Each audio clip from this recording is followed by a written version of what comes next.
1995 সালে প্রতিষ্ঠিত ব্রাহ্মণবাড়িয়ার বিজয়নগর উপজেলার খোদেহারিয়া সরকারি প্রাথমিক বিদ্যালয়ের চিত্র এটি। কাগজে কলমে বিদ্যালয়ে শিশু শ্রেণী থেকে পঞ্চম শ্রেণী পর্যন্ত 106 জন শিক্ষার্থী দেখানো হলেও বাস্তবে 5 জন শিক্ষার্থী নিয়ে শ্রেণীকক্ষে চলছে পাঠদান, আর বাকি কক্ষগুলো তালাবদ্ধ। পড়ালেখা হয় না। যদি সুশিক্ষা পাইতো তাহলে তো আমরা বাচ্চা অবশ্যই এখানে দিতাম। আমরা এদিকে ছাত্রছাত্রী নিয়ে অন্য স্কুলে ভর্তি করা হইতেছে। কোন ছাত্র বাইতে চায় না, কোনো আমরা যে ছাত্রছাত্রী নিয়ে অন্য দিয়ে আসি, তদারকি করে না, ঠিকভাবে পড়ায় না, এই হিসেবে হয়তো ছাত্রছাত্রী কম হয় আর কি। সকাল 9:30টায় সরকারি নিয়ম অনুসারে প্রাথমিকের পাঠদান চলার কথা থাকলেও বিদ্যালয়টি চলছে নিজস্ব নিয়মে। সাংবাদিক দেখে তড়িঘড়ি করে মোবাইল দিয়ে শিক্ষার্থীদের বিদ্যালয়ে উপস্থিত হতে বলেন ভারপ্রাপ্ত প্রধান শিক্ষক।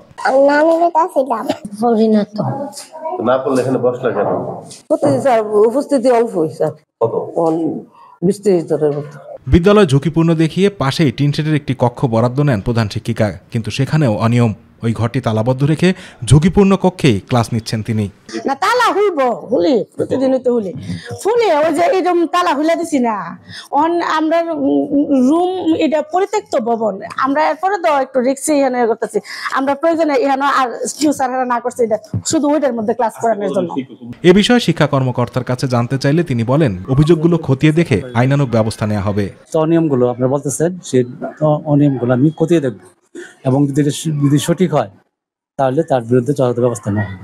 সব অনিয়মের অবসানের মাধ্যমে প্রতিষ্ঠিত শিক্ষা প্রতিষ্ঠানটি কোমলমতি শিক্ষার্থীদের পদচারণায় স্বাভাবিক পাঠদানের মধ্য দিয়ে আবারও মুখরিত হয়ে উঠবে, এমন প্রত্যাশা এলাকাবাসীর।